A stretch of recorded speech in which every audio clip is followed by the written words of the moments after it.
لە درێژەی چاڵەشەکانی دەستگای خێرخوازی بەخشین بە هاوکاری خێرخوازان تەنها لە شاری هەولێر بەخشین بە بڕی زیاتر لە 40,205,000 دینار موچەی مانجیەکی بەسەر زیاتر لە 300 منداڵی بێباوکدا دابەش کرد جگە لە نووسینگەی شار و شارۆچکەکانی دیکەی کوردستان.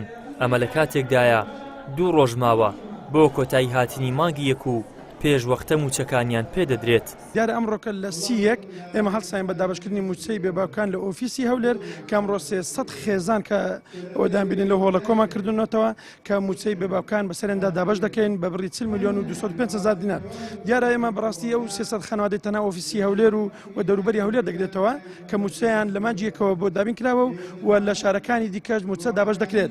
من لێرەوە بەڕاستی دەمەوێت سوپاسی خێرخوازان بکەم کە لە ماوەی ئەو 15 ساڵی دەستگای خێرخوازی بەخشین کە بەشی بێباوکانی هەیە لە هەموو مانگەکان هاوکار و پشتیوان و کەفالەتی منداڵانی بێباوچیان کردووە لە هەرێمی کوردستان و بۆ بەتایبەتیش لە شاری هەولێر کە لەگەڵ ئێمە بەردەوام بوون بۆ ئێمە لە کاتی خۆی لە کۆتا ڕۆژی مانگەکان هەڵدەستیمە دابشکردنی موچە.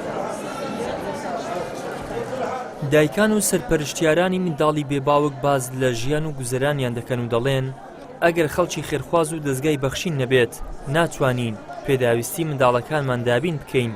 ئەمە جگەلەوەی زۆر جار بەهۆی هاوکاریە خێرخوازیەکانی بەخشینەوە چارەسەری نەخۆشی منداڵەکانمان دەکەین. لە بەخشینی پارە بێ ئیتر نەموت بێ ئەزراق بێ لە هەموو ڕوویەکە و یارمەتیمانی داوە.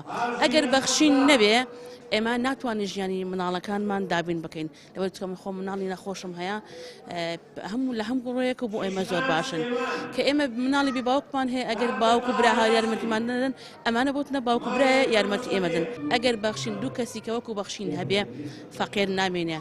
ئەگەر دەوڵەمەندەکان چاویان لێ بکەن بتوانن وەکو بەخشین ببەخشن وەکو بەخشین یارمەتی خەڵک بدەن وەکو بەخشینی خزمەتی یعنی ئەم مناڵەوی باوکانە بکەن دەستخۆشیان لێکەم. مانگانە پارەی جوان و ئەومان دەدەن یعنی بەبێ منەتانە ئەوەندە ڕێزمان لێ دەگرن و یارمەتیمان دەدەن. الحەمدولیلا دیسان دووبا ئەوەش کردەوە یعنی لیان نوێ کردینەوە دەستەکانیان خۆش بە ڕەبی خوا خێری خێرخوازانیش بنووسی ئینشاءڵڵا. بەس لە دوعای خێر زیاتر هیچ کەمان پێ ناکرێتن بێبێشیان ناکەین ئینشاءڵڵا. خوای گەورە لەو دنیا و لەو دنیاش دێنیتەوە ڕێیان یا ڕەبی. خوا خێری خێرخوازان بنووسی ئەوان بووینە کە سوکارمان ئێگە و دەستگایانە نەبی ئەمە دەبی دەست دانیشتیان ئیشی خۆمان بکەین یان دەست بە درۆزەی بکەین. الحەمدولیلا لە خوای گەورە بە زیاد بی ئەو خێرخوازانە بووینە پشت و پەنا لۆمان پێشەچی ئەوەل زار خوا ئەو دەستگایانە ئەگە ئەوانە نەبن مندارەکان من هەموو برسی دەبن ڕەشڕوت دەبن. الحەمدولیلا لە خوای گەورە بە زیاد بی خوا خێری خێرخوازان بنووسی خوا خێری دەستگای بەخشین بنووسی.